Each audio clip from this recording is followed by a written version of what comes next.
that this conference call will be for 60 minutes, and for the duration of this conference call, all participant lines will be in the listen-only mode. This conference call is being recorded, and the transcript may be put on the website of the company.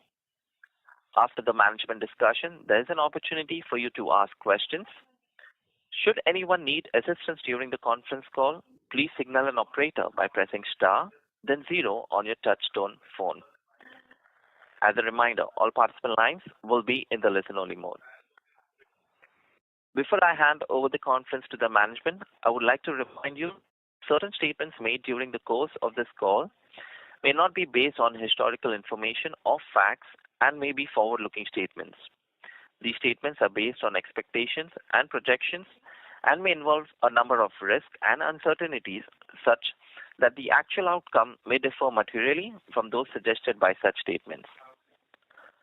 On the call, we have with us Mr. Puneet Dalmia, Managing Director and CEO, Dalmia Bharat Limited, Mr. Dharmender Tuteja, CFO, and Mr. Rajiv Bansal, President and Chief Transformation Officer, and the other management of the company.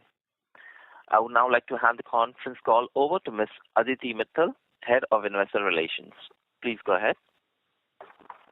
Thank you so much. Good morning, everyone. Welcome to Dalmia Bharat's earnings call, Q2 and H1 FY25. We declared our results on Saturday, and the presentation and the results have all been uploaded on our new website and can be downloaded from there. With this, I will now hand over the call to Mr. Dalmia for his opening remarks. Thank you, Aditi. Good morning, everyone. Let me begin with an overview of the quarter, and then Dharmender will take you through our operational and financial metrics. India remains the fastest growing economy in the world, and I'm confident that as India grows, cement sector, being a proxy, will continue to flourish. While the industry's long-term prospects are promising, there have been some short-term blips as the demand in the first half of this fiscal 25 has been quite muted and below our own internal estimation.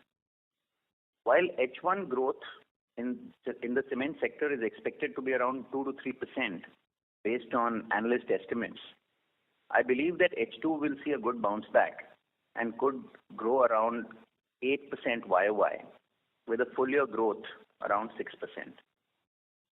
The reasons for the same, in my view, are as follows. Infrastructure spending of the government is only at 27% of the budgeted allocation till August 2024.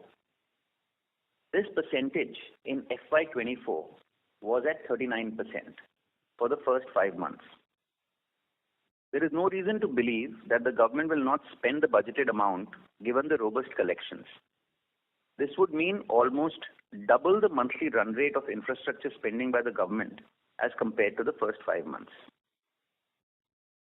The pent-up demand because of slower than expected demand in H1, for reasons already discussed earlier, are also likely to add to the demand growth being better in H2.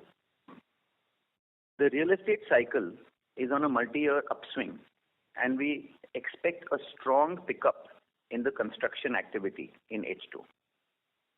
Private capex has also started to gain momentum and is expected to pick up further.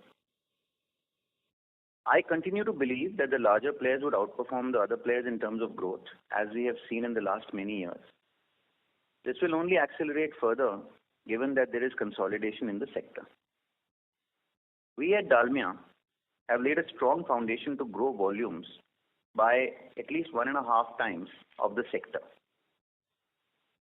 Since the industry witnessed a weak demand environment in the first half of the year, it led to a decline in the overall industry utilization, which was already running at 67% in FY24.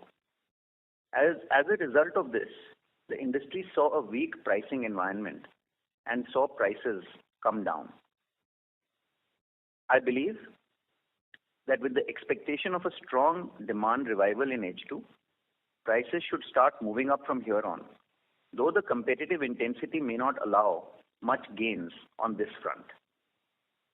On the cost side, we continue to be one of the lowest cost producers in the sector. Coming to the quarterly performance of our company during Q2 of FY25, I believe we have delivered a healthy volume growth of 8.4% YOY in spite of the discontinuation of the JP tolling arrangement. On the capacity side, we are currently at 46.6 million tons and on track to reach 49.5 million tons by the end of financial year 25. Our 2.4 million tons of Northeast and 0.5 million tons of Bihar expansion should get commissioned in H2. With regard to our future expansion of reaching 75 million tons by FY28, I committed in the last earnings call that we will detail out the plan in the next 12 months. We are actively working on several plans and would announce that within the next 9 months. I will now request Dharmender to take you through the detailed financial performance of the quarter gone by. Thank you.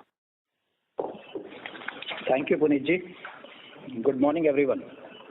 Let me take you through the key aspects of our performance. As Puneetji has mentioned, our volume grew by 8.4% YOY to 6.7 million tons during the quarter. However, revenues have declined by 2% YOY to rupees 3087 crores due to a sharp decline in cement prices. Our overall trade mix stood at about 63% during the quarter. The cement prices declined during Q2 due to weak demand scenario, particularly in South and Eastern markets. These markets saw a decline of 5 to 7% QOQ and about 10 to 12% on YOY basis. Decreased trade mix also contributed to fall in NSR.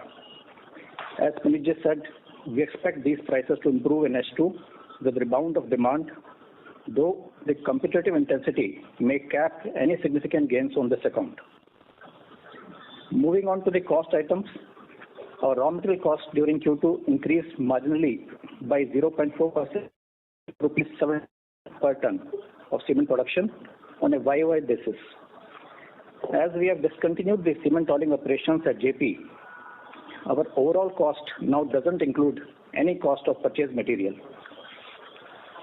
The power and fuel cost declined 11.3% YOY to rupees 1,012 per ton of cement production, mainly due to a $26 decline in the fuel consumption cost to about $101 on a YOY basis.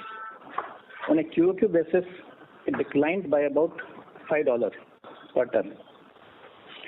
Fuel cost during the quarter stood at rupees 1.36 per kcal.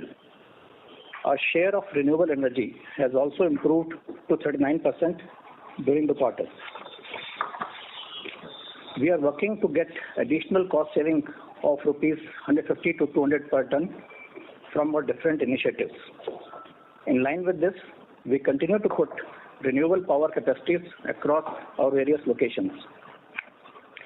We have commissioned 16 megawatt captive solar power plant at Satur, taking our total RE capacity to 202 megawatt. As we speak, some smaller captive RE capacities are also under execution. Besides these, we have entered into multiple renewable power agreements under the group captive arrangement, which will secure about 151 megawatt capacity of renewable power through solar and wind energy. This is in addition to 127 megawatt capacity signed earlier and as already mentioned in our Q1 earnings call. In total, we have signed 278 megawatt of long-term renewable power agreements under the group captive arrangement so far. The commissioning of these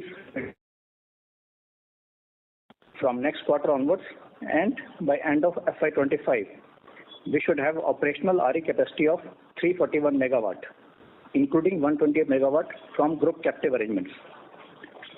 With this, we expect to exit FY25 with about 45% RE power share in our overall power mix on consumption basis.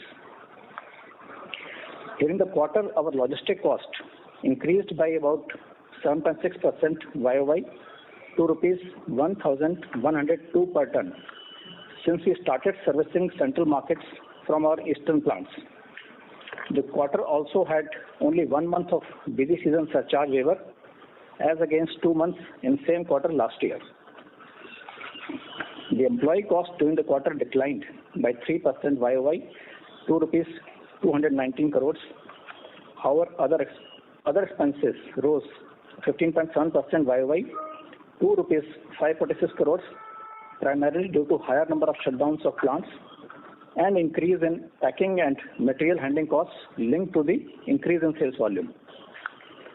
Our EBITDA during the quarter declined by 27% YOY to rupees 434 crores, which works out to rupees 650 on per ton basis. We accrued rupees 61 crore of incentive during the quarter, while our collection during the quarter was rupees 20 crores. However, in early October, we have received incentive about rupees 46 crores. Our incentive outstanding on 30th September was rupees 779 crores. For FY25, we expect total incentive accruals and collections of rupees 300 crores. The depreciation during the quarter declined by rupees 65 crores to rupees 336 crores on a YOY basis, as previous year had additional depreciation of rupees 40 crores pertaining to certain components of plant and equipment, which were replaced as part of our overall debottlenecking projects. The FY25 depreciation is expected to be in the range of rupees 1300 to 1350 crores. Our capex during H1 stood at about rupees 1,386 crores. During the full year, we expect to spend about 3,000 to 3,300 crores, which is largely towards capacity expansion, including land for future projects and certain cost reduction projects, including renewable energy and coal blocks. During the quarter, we have received final tranche of rupees 320 crores, along with interest from the divestment of DBRL shares. As of 30th September, our gross and net debt marginally increased to rupees 4,784 crores and rupees 644 crores respectively. Hence, our net debt to EBITDA stood at 0.25 times. We believe that our strong balance sheet positions us well for the next phase of expansion. Lastly, the board has declared an interim dividend of rupees 4 per share. With this, I would now like to open the floor for questions. Thank you very much. Thank you. Ladies and gentlemen, we will now be conducting a question and answer session. If you would like to ask a question, please press star and 1 on your telephone keypad. A confirmation tone will indicate your line is in the question queue. You may press star and 2 if you'd like to remove your question from the queue.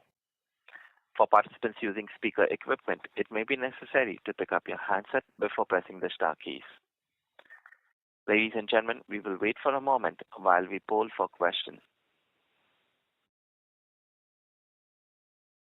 Our first question comes from the line of Shravan Shah from Dolat Capital. Please go ahead. Yeah, thank you, sir. Sir, in the opening remarks, we have said that in the second half we are looking at 8% volume growth for industry.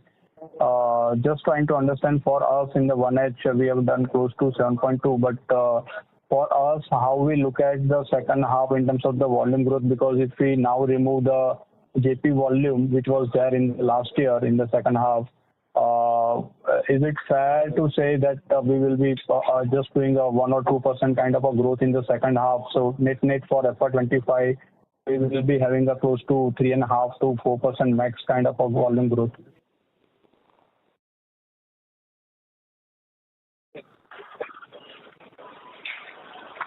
We've already said that we have laid a strong foundation to grow at 1.5 times the industry growth, and I think we stick to that guide. Okay. And in terms of the pricing, sir, so currently the prices, if one looks at versus the Q2 average, how much they are up?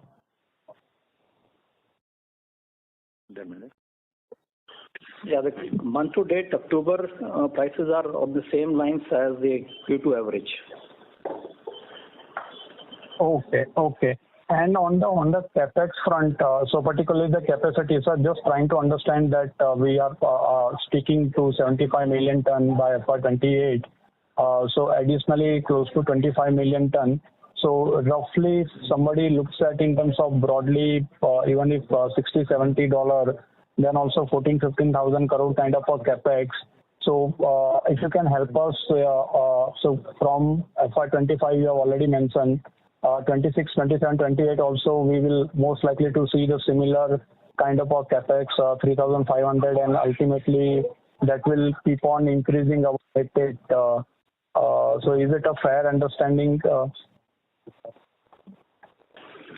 We are planning that our net debt to EBITDA should not cross 2:1.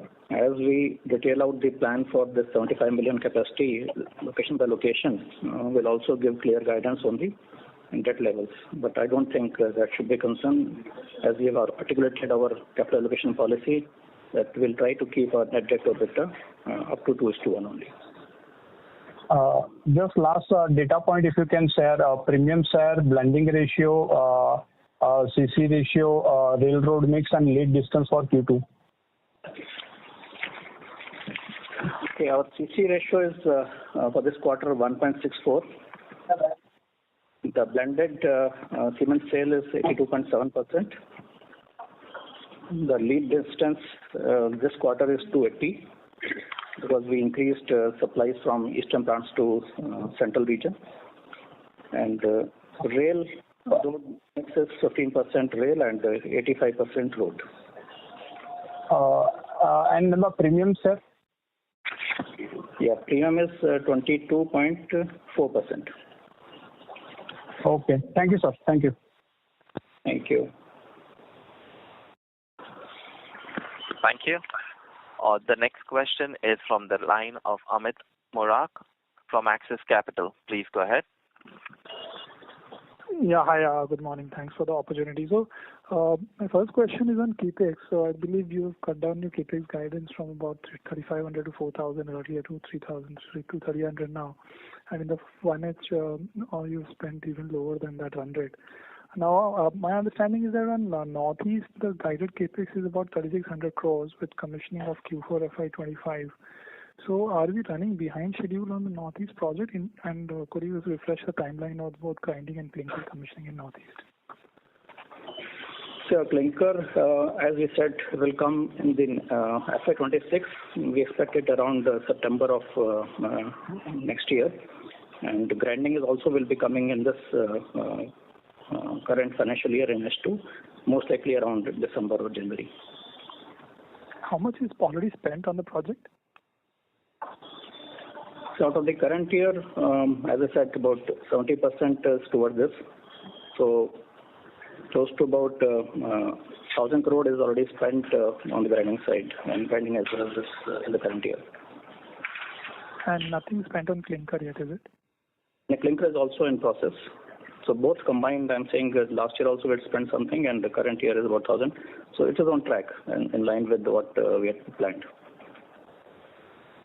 Okay. And on the expansion side, like the debottlenecking projects of 0.9 million ton on clinker, I think are still pending. I believe it was expected or guided that by Q2, I think the east will come in. So by when now can we expect that to come in by Q4, something like that? Yeah, that is planned in S2. Work is already in process. Sure. Lastly, just in the central region, while the tolling is over, so I believe you've gained certain footprint already. So will you continue to service that market with the dealer network you've built, or what's the plan there? Yes, we'll continue to serve this market because whatever network has been created, that we'd like to maintain. And ultimately, in the medium term, we should have our own capacity, even if the JP plants are not there. How much would be sold in that region right now? The regional data we are not sharing, so please bear with us. Got it. And there was no tolling of JP, right? Zero tolling in Q2. In this quarter, yes. Sure. Thank you. That's all. Thank you. Thank you. The next question is from the line of Sumangal Nevatia with Kotak Securities. Please go ahead. Hi, yeah, good morning. Sorry, I got disconnected, so I'm not sure if this is already asked. So I just want to know what is the fuel cost in rupees per cal, and what is the guidance given petcoke coal prices are on a declining trend? How much of further reduction are we expecting in the coming quarters? So, Sumangal, this quarter we had a consumption of about $101 per ton, and the purchase is also on the same levels. And as we speak, the spot levels are slightly down, closer to about $93. So we may expect marginal reduction in the coming quarter. And blended fuel cost worked out to 1.36 per kcal. Understood.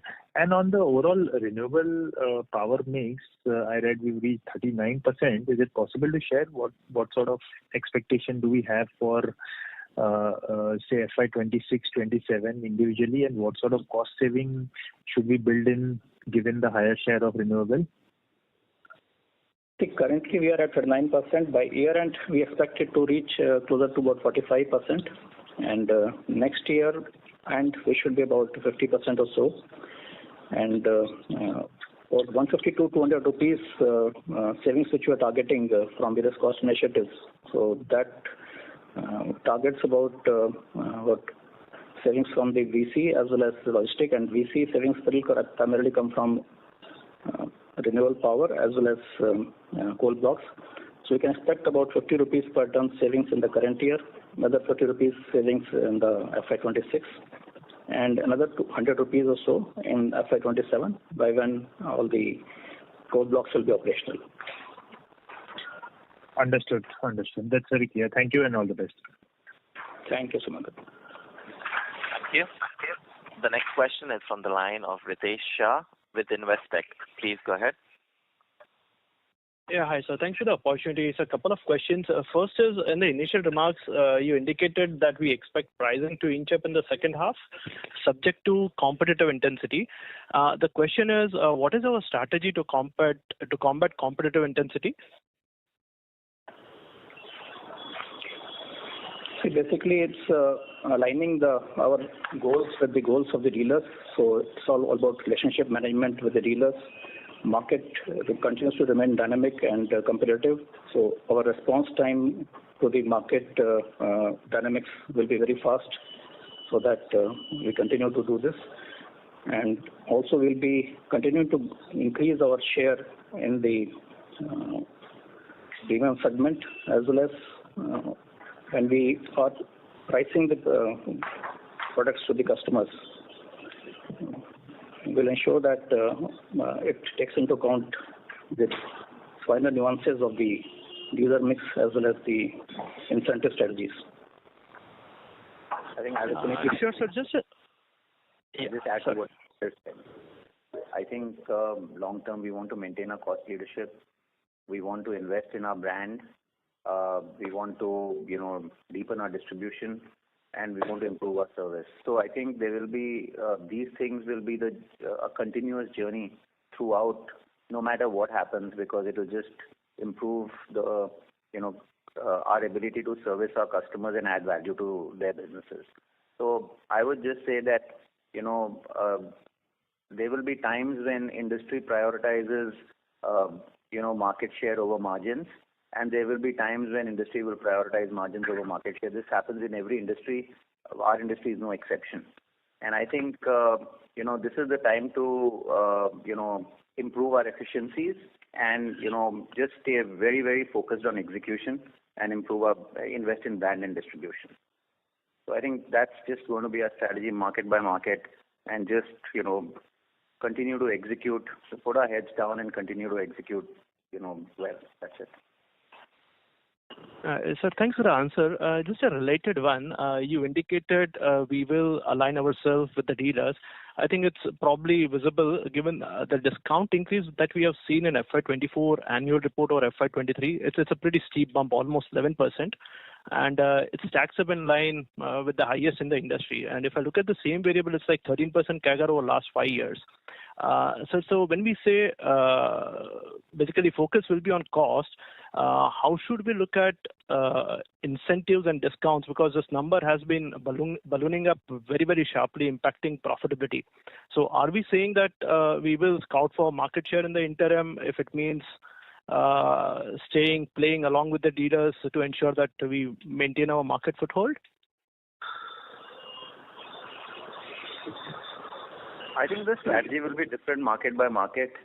And I think, there are markets where, our, cost to serve is very low and our market share is, not very high. So I think in those markets we will prioritize a gain of market share. There are markets where, we serve, but in the long term, we may not be that competitive, but in the short term we may be serving those markets. So in those markets we may just look at optimizing prices a little bit more rather than just go all out for market share. So I think there will be a strategy which will be different market by market, micro market by micro market, and I think we are looking at what's the best way to balance volume gains while preserving our margins. Sure, that's useful. And if I just take one more, sir, you have indicated 150 to 200 rupees per ton. I think in Sumangal's question you did dissect it broadly for renewable coal and logistics. Is it possible to give exact numbers over here? Logistics will be about 50 rupees and balance 100 rupees, 100 to 150 rupees will come from coal blocks as well as renewable. Sure. This is very helpful. Thank you so much. All the very best. Thank you. Thank you. Thank you. The next question is from the line of Satyadeep Jain with Ambit Capital. Please go ahead. Hi, thank you. Just first question would be on the medium-term growth. You outlined 75 million tons by 28. Just wanted to see, you're going to announce the expansions in 9 months. In 9 months, can we assume that the entire land acquisition approvals all will be taken care of? So it's just ordering. How are you thinking of de-risking from here to ordering in the next 9 months? I think I told on the last earnings call also, we are in the process of getting permissions and buying land, and this is a parallel process. Work is going on, and we will detail out the plan site by site, location by location, along with timelines within the next 9 months. So the work is on. I think that's the best way to de-risk it, get permits, buy land, and make sure that we prioritize our sites based on strategic attractiveness and long-term IRR. Okay. Just second question on the central strategy. You're catering to this market, I believe, all the way from Odisha. Are there any particular pockets that you're catering to? And the strategy would be to continue to incur marketing expense, look at building out the entire network there for the next 2-3 years till you set up your own plant there. Is that fair to assume? And these markets are being catered to all the way from Odisha right now.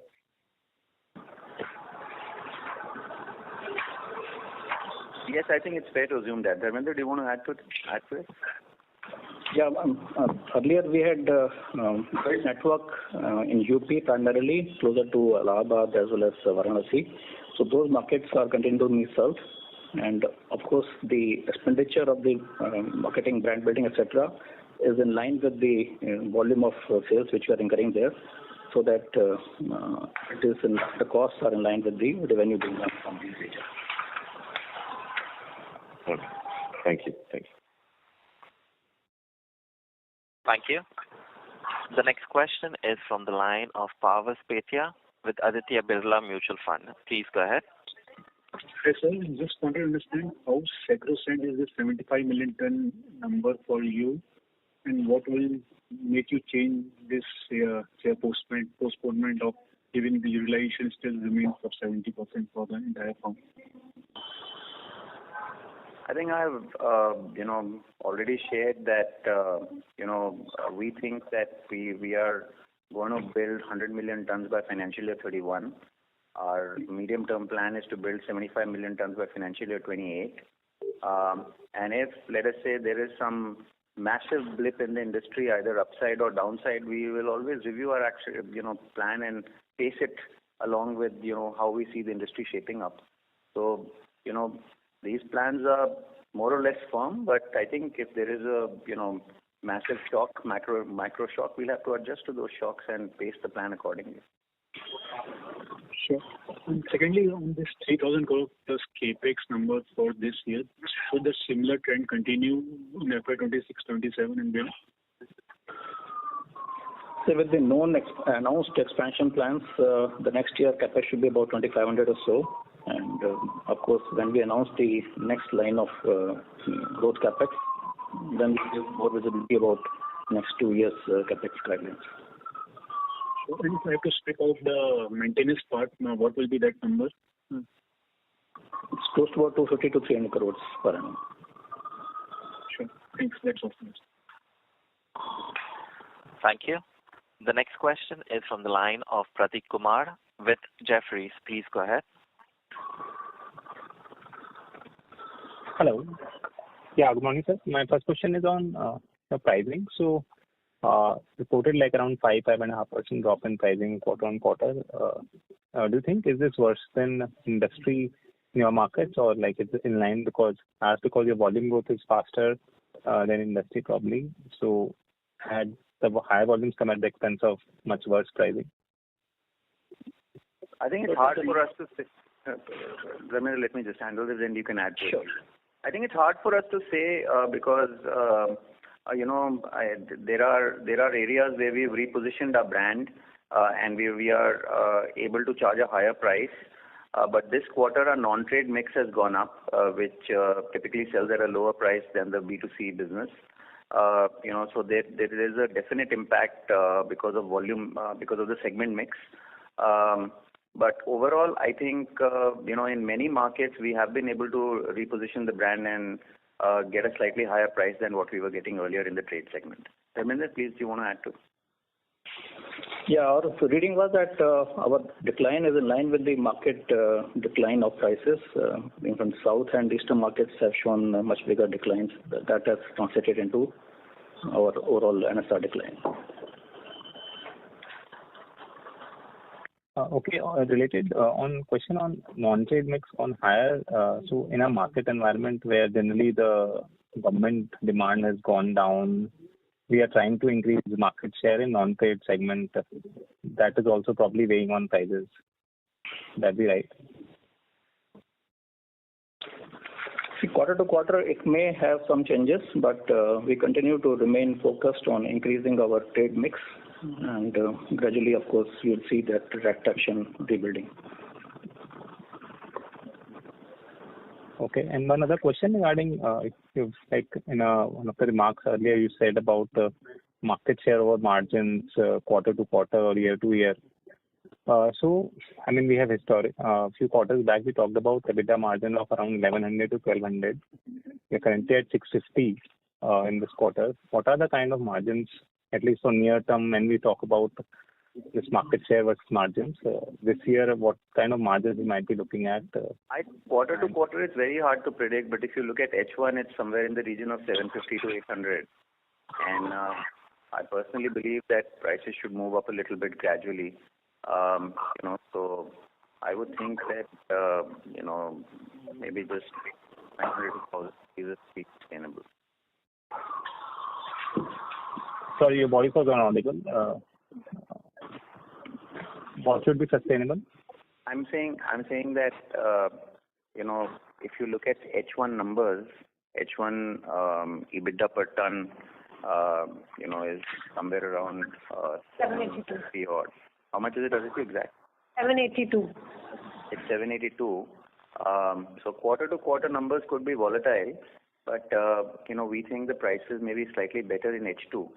And I think 900 to 1,000 rupees, at least this year should be sustainable. And again, it depends on, how the demand also behaves. So we think that in the long term, the guidance that we've given of 1,100 to 1,200 should be doable. Unless there are some really macro shocks and, there is, very intense competition for market share. Sure, sir. I'll get back to the queue. Thank you. Thank you. The next question is from the line of Rashi Chopra from Citigroup. Please go ahead. Thank you. Just sort of taking on from some of the earlier questions. I'm sorry, Rashi, there is too much of background noise on your end. Is this better? This is better. Please go ahead. So I'm just taking on from some of the earlier questions. So what was the industry volume growth for this quarter, not the half, just in the second quarter? I think the numbers have not been reported, but we think it will be low single digit. Okay. And, last quarter was 2.3%. Yes. Okay, so similar. Well, I don't know. I mean, low single digit is what we think. All right. And you've managed to obviously grow at 8%, and you've also kind of indicated that your realizations, given the regions, should be similar to the rest of the peer group. So and I would imagine that this will be one of the stronger growth rates, within the industry, at least for this quarter. So if it was not for pricing, what has been different for you? Sorry, can you just repeat that question, please? So I think you mentioned that the price decline in the south and the east is 5 to 7%, which is in line with the general peer group that everyone in the south and the east should have seen similar price declines. As the industry growth is so muted, what have you done differently if not for kind of reducing prices further? I think, as I said, in many markets we have repositioned our brand and we are able to charge higher prices. We are also focused on improving our premium mix. It will be a journey, and again, market by market, we are reviewing our strategy. And I think we are also looking at which are the best markets that we should serve and just increase our share in those markets. These are the three things that we are looking at market by market. Okay. And you also mentioned that Dalmia will grow at 1.5 times the industry. So this year, you are confident of getting to a 9% volume growth for the year. Yeah. Given the 6% growth. Okay, and just one last question. The EBITDA per ton, like you said, quarter to quarter is hard to get. But you mentioned that, this year 1,000 should not be, 1,000 should be doable. Was that for the second half or was that for the average for the year? Well, I'm saying the first half is 780. So we expect prices to move up a little bit in H2 compared to H1. So, the blended number should be probably in the range of, 900 to 1,000 is what I think. But it depends on, how demand behaves and, what is the competitive intensity in the market. Got it. Okay, thank you. Thank you. The next question is from the line of Pulkit Patani with Goldman Sachs. Please go ahead. Thanks for taking my question. Just one question in terms of the Central India expansion, whatever we had invested, now that the tolling arrangement is off, is there any possible write-offs that we may have to take in future, or because we are trying to expand that organically, we don't think there should be any need for us to make any of those adjustments to our books? See, last quarter we have done some impairment of exposure which we had on JP. That is, I think, about 113 crores. So we had taken the full impact which we thought could have arisen. So I don't think anything further should come. In terms of the manpower we hired there, et cetera, so they'll all be used organically for us to grow in that region. Is that the right understanding? That is right. Okay, thank you. Thank you. The next question is from the line of Indrajit Agarwal with CLSA. Please go ahead. Hi, thank you for the chance. Sir, at 49 odd million tons, even if we grow 1.5 times industry, by FY26 we will have closer to 66-67% utilization. So do we think the focus should be to get the utilization up first before focusing on the next leg of capex, because the industry anyway, we can still grow 1.5 times industry with the current capacity at least for the next 3-4 years or so. And secondly, on that vein, would we be losing a reasonably high amount of money in central region right now? I mean, broadly, what proportion of your volumes would have been central in this quarter? So I think, there are markets in which our capacity is almost sold out, and I think we'll have to add new capacity. There is also a lead time in adding capacity. and it could take around 2 years plus. And finally, I also think that we have an ambition of being a pan-India player, so we might add capacity in new regions where we don't exist today. So I think this decision will be taken in, keeping in mind where our utilizations are higher and, our ambition to be a pan-India player. And I think secondly, in terms of, regional volumes and how much we are selling in which market and what's the profitability, please bear with us. We don't share that data. Sure, makes sense. Sir, lastly, given the current level of expansion gets over, let's say by mid FY26, would we have sufficient clinker if we want to operate the entire 49 million ton at 100% utilization? Yes, we do, and we'll have to increase our CC ratio in some markets, which we are already doing. Sure. Thank you. That's all from my side. Thank you. The next question is from the line of Rahul Gupta from Morgan Stanley. Please go ahead. Hi, thank you for taking my question. So, Dalmia sir, I have just one medium-term industry question for you. You have talked about industry prices being weak, not just now, but for some time now. If industry prices don't move up steadily given competitive intensity, does that risk capacity expansion for the industry? Or do you think that capacity expansion could come, but at the expense of ROICs? Any views over here? Look, I think at current prices, no investments can be justified. And, whether you look at organic or inorganic growth, if you believe that the prices are going to remain at this level, we can't justify any investment. I think we all believe that structurally the industry is, very positive in a medium to long term, and which we have outlined. Like, we believe that India will grow, and if India grows, construction will grow, and there will be, demand for cement. And I think the demand supply equation, while there are short term headwinds, I think long term demand should grow at a higher CAGR than the capacity CAGR. So we think that demand could grow in the range of 7 to 8% in the long term, and capacity probably will grow at 5 to 6%. So therefore, there will be a slight uptick in capacity utilization over the longer term.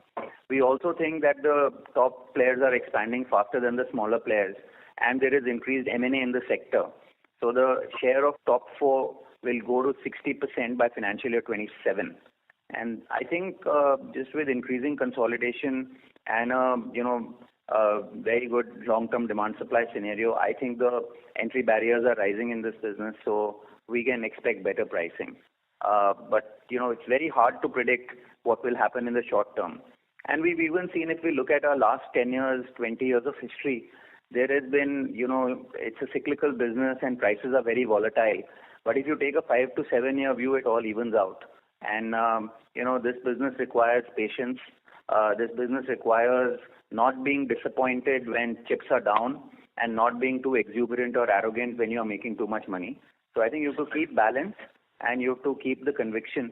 At least that's what we've benefited from in the past. And we think that the structural positives in the sector are far better than what they were 10 years ago. So we believe that it's a very attractive time for the industry. And I think without stretching the balance sheet, expansion is the right way to go while using this opportunity to tighten your belts and become more efficient, while not losing sight of long-term investments in brand building and distribution.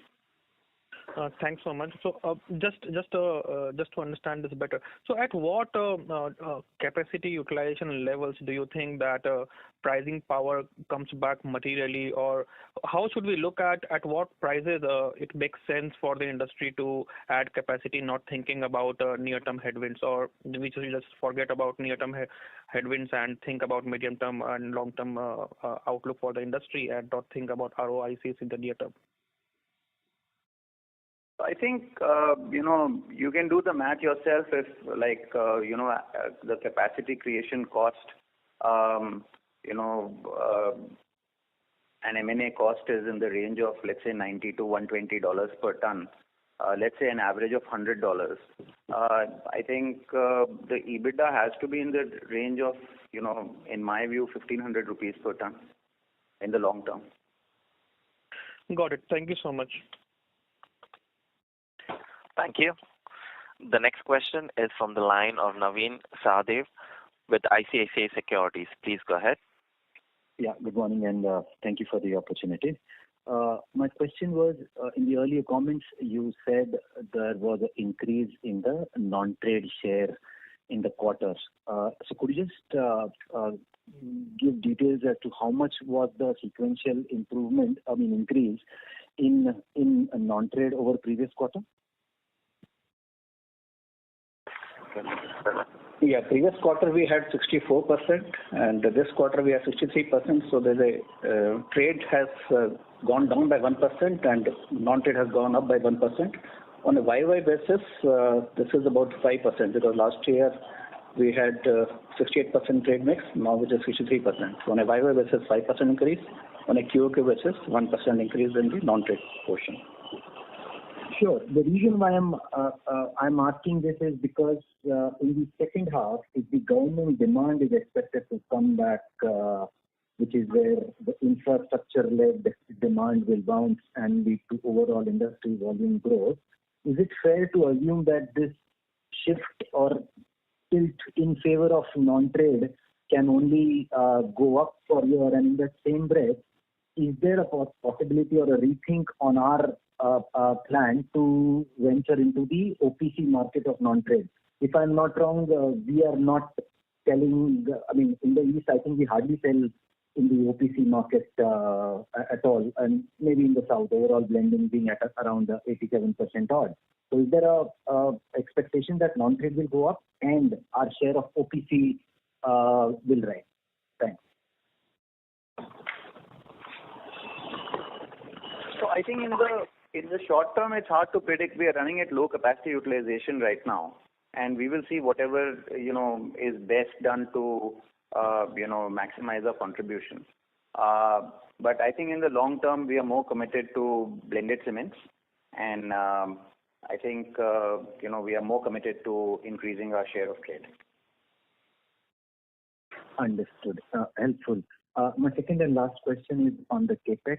So when we're giving a target of 75 by 28, so roughly 25 million tons is what we are likely to add with the current expansions which are on hand from 50 to 75.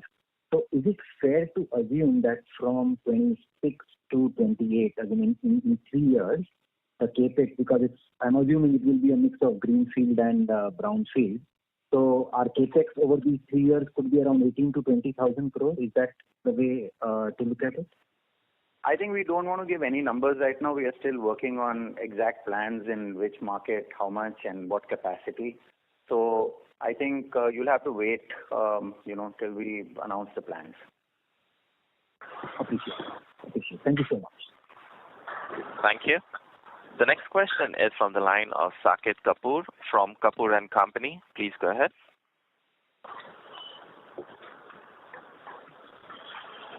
Saket, your line is unmuted. If you can unmute from your end as well. Thank you.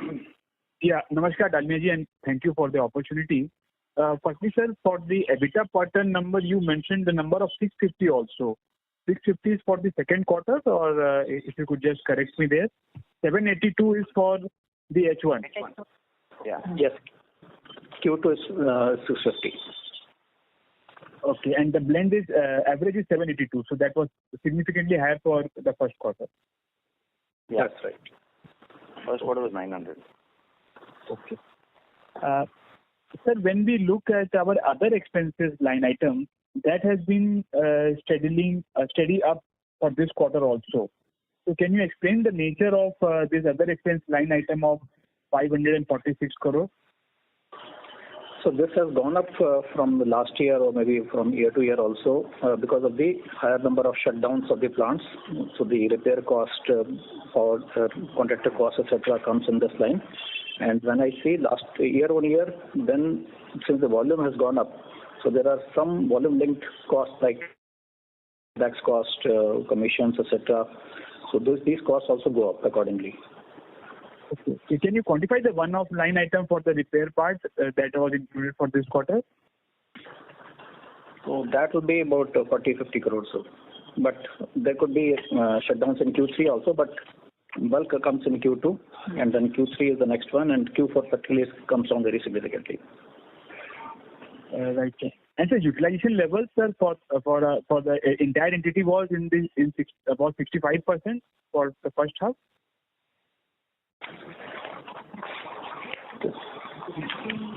And for the industry, yes, sir. And for the industry also, what was the number? And taking into account the anticipated capex spent from the government for H2, what should be likely ending the H2 in terms of capacity utilization levels?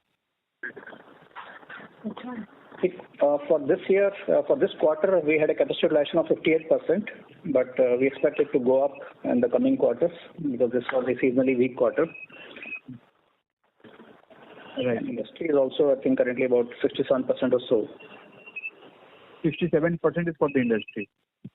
67 or so. Come again, sir. 57, 57. No, 67. 67.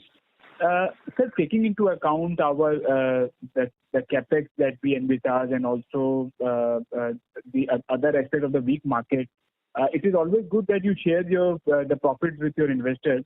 But coming out with dividend payout at this point of juncture, when we are having strained cash flow, so can you please explain what's the thought process to return cash right now when that could be for a much better use than returning that to your investors? For the full year, we don't think that the outlook has diminished. That is why we have not changed the trajectory of the dividend payouts. Still hope that the growth trajectory of the volume as well as profitability should continue. And accordingly, we have not downgraded the payout of the dividend. Our capital allocation policy says that we will, up to 10% of our free cash flow, we will distribute as dividends. And I think we are, it's in line with our capital allocation policy, which we have already outlined. Okay. And lastly, sir, on the waste heat recovery and the alternate fuel part, what is our current fuel mix, and going ahead for say 1 to 2 year timeline, how will this number shape up for waste heat recovery, that is, and the use of alternate fuel? I think we don't share that data, granularly, but we've given you our RE power mix, and we've also shared, our overall fuel cost. Right. So on the RE power, I said that we are currently at 39%. By year end, we expect to go to about 45%, and by next year end, by about 50%. Right. And lastly, sir, on the 113 exceptional line item part, can you explain the nature, sir, and any more amount that we need to classify under exceptional going ahead? If you can explain the JP issue in a bit detail. Since we have done the tolling operations in the last 1.5 years, so we had to give some advances to JP for clearing the past defaults of taxes, etc., or power payments, etc., without which the plant could not have started. So since we could not recover, that money was to be adjusted in the acquisition of the assets. So since the company has gone into IBC, considering the uncertainty of realization of this amount, we have taken impairment in the last quarter of over 113 crores. And that is the full and final figure, no further? Yeah. We covered whatever exposure we had, so we don't expect any further increase in this. Okay. And lastly, on the Murli acquisition, sir? Yeah, I joined with you. Yes, sir, definitely. For Murli, if you could share your thoughts, how have the integration been, and that's all from my side. And sir, happy Republic to the team. Thank you. Okay. So in Murli also, we are continuing to improve our positioning in the market, and successively we'll ensure that this becomes a very profitable plant, and already it has crossed the break-even points. Thank you. The next question is from the line of Yash Darak with RSPN Ventures. Please go ahead. So thanks for having me. So my question is that the other expenses has sort of increased at 18% of total revenue, which is generally around 15%. So are we expecting this run rate to continue, or there would be a decrease in the other expenses? The other expenses has two components. One is, of course, the fixed, and second is on the variable part. So variable part goes up in line with the volume increase, which is the packing cost, and some of the costs like depot expenses or commission, etc. but the fixed expenses had bump up in the current quarter because of the higher plant shutdowns. So this should go down somewhat in Q3 and mainly in Q4. But other fixed expenses should remain same. Okay, thank you. And lastly, the capex you said that around 3,000 crores is the capex for the entire year. So how much capex has been done by now, if you could share? Yes, close to about 1,386 crores in first half. In this quarter, and another H1 is 1,386 crores, yes. Okay. Thank you, sir. Yeah. Thank you. The next question is from the line of Amit Murarka from Axis Capital. Please go ahead. Hi. Thanks for the opportunity again. So I remember earlier you had mentioned that 1,000 dealers of GP had shifted to Dalmia in the central markets. So how many of them would still be associated with you? I think most of them, but exact count, of course, I will not know. But most of them are still continuing when we are currently doing the operations through our eastern plants. And are you expanding the network further in central or planning to maintain that dealer network? Of course, we have to see the profitability as well as the market growth. We'll try to increase, but considering the long distance which we have to cover, so we have a limitation of all the markets which we can cover. So we'll gradually see how quarter by quarter we are able to improve on it. Sure, got it. And also, what would be the cost of slag that you're incurring now?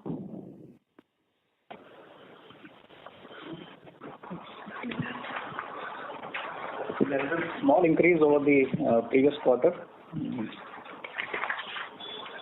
I'll come back on that specific number.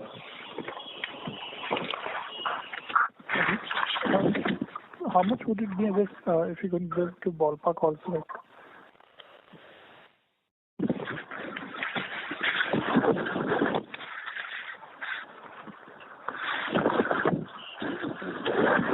In the range of about 1,000 to 1,500 rupees. It keeps moving from quarter to quarter depending on the auction prices.